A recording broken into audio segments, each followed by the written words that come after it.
The Count of Monte Cristo. Chapter 87. The Challenge. Then, continued Beauchamp, I took advantage of the silence and the darkness to leave the house without being seen. The usher who had introduced me was waiting for me at the door, and he conducted me through the corridors to a private entrance opening into the Rue de Vaugirard. I left with mingled feelings of sorrow and delight. Excuse me, Albert. Sorrow on your account, and delight with that noble girl, thus pursuing paternal vengeance. Yes, Albert, from whatever source the blow may have proceeded, it may be from an enemy, but that enemy is only the agent of Providence. Albert held his head between his hands. He raised his face, red with shame and bathed in tears, and seizing Beauchamp's arm. "My friend," said he, "my life is ended. I cannot calmly say with you, Providence has struck the blow. But I must discover who pursues me with this hatred, and when I have found him I shall kill him or he will kill me. I rely on your friendship to assist me, Beauchamp, if contempt has not banished it from your heart." "Contempt, my friend? How does this misfortune affect you?" "No, happily that unjust prejudice is forgotten which made the son responsible for the father's actions. Review your life, Albert. Although it is only just beginning, did a lovely summer's day ever dawn with greater purity than has marked the commencement of your career? No, Albert, take my advice. You are young and rich, leave Paris. All is soon forgotten in this great Babylon of excitement and changing tastes. You will return after 3 or 4 years with a Russian princess for a bride, and no one will think more of what occurred yesterday than if it had happened 16 years ago. Thank you, my dear Beauchamp. Thank you for the excellent feeling which prompts your advice. But it cannot be. I have told you my wish, or rather my determination. You understand that, interested as I am in this affair, I cannot see it in the same light as you do. What appears to you to emanate from a celestial source seems to me to proceed from one far less pure. Providence appears to me to have no share in this affair, and happily so, for instead of the invisible, impalpable agent of celestial rewards and punishments, I shall find one both palpable and visible, on whom I shall revenge myself, I assure you, for all I have suffered during the last month. Now, I repeat, Beauchamp, I wish to return to human and material existence, and if you are still the friend you profess to be, help me to discover the hand that struck the blow." "Be it so," said Beauchamp. "If you must have me descend to earth, I submit, and if you will seek your enemy, I will assist you, and I will engage to find him, my honor being almost as deeply interested as yours." "Well, then, you understand, Beauchamp, that we begin our search immediately. Each moment's delay is an eternity for me. The calumniator is not yet punished, and he may hope that he will not be. But, on my honor, if he thinks so, he deceives himself. Well, listen, Morcerf. Ah, Beauchamp, I see you know something already. You will restore me to life. I do not say there is any truth in what I am going to tell you, but it is, at least, a ray of light in a dark night. By following it we may, perhaps, discover something more certain. Tell me. Satisfy my impatience. Well, I will tell you what I did not like to mention on my return from Yanina. Say on. I went, of course, to the chief banker of the town to make inquiries. At the first word, before I had even mentioned your father's name. "Ah," said he, "I guess what brings you here. How and why?" "Because a fortnight since I was questioned on the same subject." "By whom?" "By a banker of Paris, my correspondent." "Whose name is?" "Danglars." "He!" cried Albert. "Yes, it is indeed he who has so long pursued my father with jealous hatred. He, the man who would be popular, cannot forgive the Count of Morcerf for being created a peer, and this marriage broken off without a reason being assigned. Yes, it is all from the same cause. Make inquiries, Albert, but do not be angry without reason. Make inquiries, and if it be true—" "Oh, yes, if it be true," cried the young man. "He shall pay me all I have suffered. Beware, Morcerf, he is already an old man. I will respect his age as he has respected the honor of my family. If my father had offended him, why did he not attack him personally?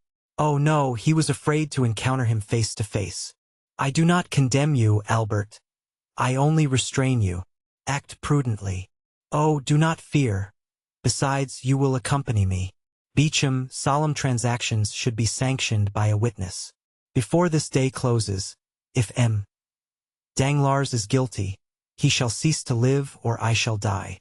Pardieu, Beauchamp. Mine shall be a splendid funeral. When such resolutions are made, Albert, they should be promptly executed. Do you wish to go to M. Danglars?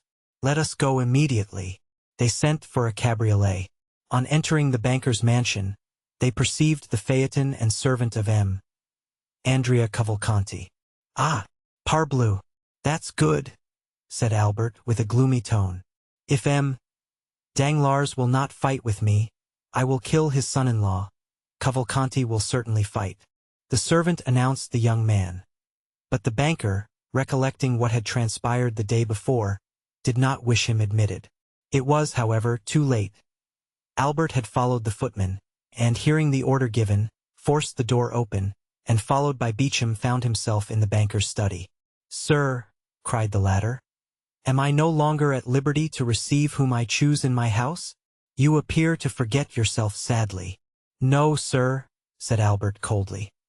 "There are circumstances in which one cannot, except through cowardice. I offer you that refuge. Refuse to admit certain persons at least. What is your errand, then, with me, sir?" "I mean," said Albert, drawing near, and without apparently noticing Cavalcanti, who stood with his back towards the fireplace, "I mean to propose a meeting in some retired corner where no one will interrupt us for 10 minutes. That will be sufficient, where two men having met, one of them will remain on the ground." Danglars turned pale.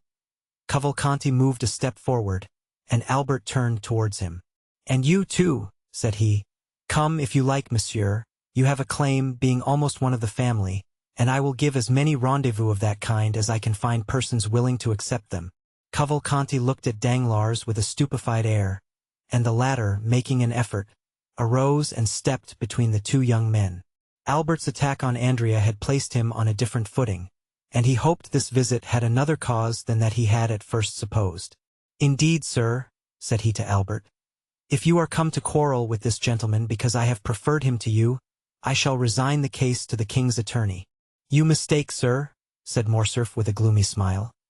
"I am not referring in the least to matrimony, and I only addressed myself to M. Cavalcanti because he appeared disposed to interfere between us. In one respect you are right, for I am ready to quarrel with everyone today. But you have the first claim, M. Danglars." "Sir," replied Danglars, pale with anger and fear, "I warn you, when I have the misfortune to meet with a mad dog, I kill it, and far from thinking myself guilty of a crime, I believe I do society a kindness. Now, if you are mad and try to bite me, I will kill you without pity. Is it my fault that your father has dishonored himself?" "Yes, miserable wretch," cried Morcerf. "It is your fault." Danglars retreated a few steps. "My fault?" said he. "You must be mad. What do I know of the Grecian affair? Have I traveled in that country? Did I advise your father to sell the castle of Yanina? To betray—" "Silence," said Albert with a thundering voice. "No, it is not you who have directly made this exposure and brought this sorrow on us, but you hypocritically provoked it." "I?" "Yes, you. How came it known? I suppose you read it in the paper in the account from Yanina? Who wrote to Yanina?" "To Yanina?" "Yes. Who wrote for particulars concerning my father? I imagine anyone may write to Yanina. But one person only wrote. One only. Yes. And that was you. I doubtless wrote. It appears to me that when about to marry your daughter to a young man, it is right to make some inquiries respecting his family. It is not only a right, but a duty. You wrote, sir, knowing what answer you would receive." "I, indeed? I assure you," cried Danglars, with a confidence and security proceeding less from fear than from the interest he really felt for the young man, "I solemnly declare to you that I should never have thought of writing to Yanina, did I know anything of Ali Pasha's misfortunes." "Who, then, urged you to write? Tell me." "Pardieu, it was the most simple thing in the world. I was speaking of your father's past history. I said the origin of his fortune remained obscure. The person to whom I addressed my scruples asked me where your father had acquired his property. I answered, 'In Greece.' Then," said he. Write to Yanina. And who thus advised you? No other than your friend, Monte Cristo. The Count of Monte Cristo told you to write to Yanina? Yes, and I wrote, and will show you my correspondence, if you like. Albert and Beauchamp looked at each other. Sir, said Beauchamp, who had not yet spoken, you appear to accuse the Count, who is absent from Paris at this moment, and cannot justify himself. I accuse no one, sir, said Danglars. I relate, and I will repeat before the Count what I have said to you. Does the Count know what answer you received? Yes. I showed it to him. Did he know my father's Christian name was Fernand, and his family name Mondego? Yes, I had told him that long since, and I did only what any other would have done in my circumstances, and perhaps less. When, the day after the arrival of this answer, your father came by the advice of Monte Cristo to ask my daughter's hand for you, I decidedly refused him, but without any explanation or exposure. In short, why should I have any more to do with the affair? How did the honor or disgrace of M. de Morcerf affect me? It neither increased nor decreased my income. Albert felt the blood mounting to his brow. There was no doubt upon the subject. Danglars defended himself with the baseness, but at the same time with the assurance of a man who speaks the truth at least in part, if not wholly, not for conscience sake, but through fear. Besides, what was Morcerf seeking?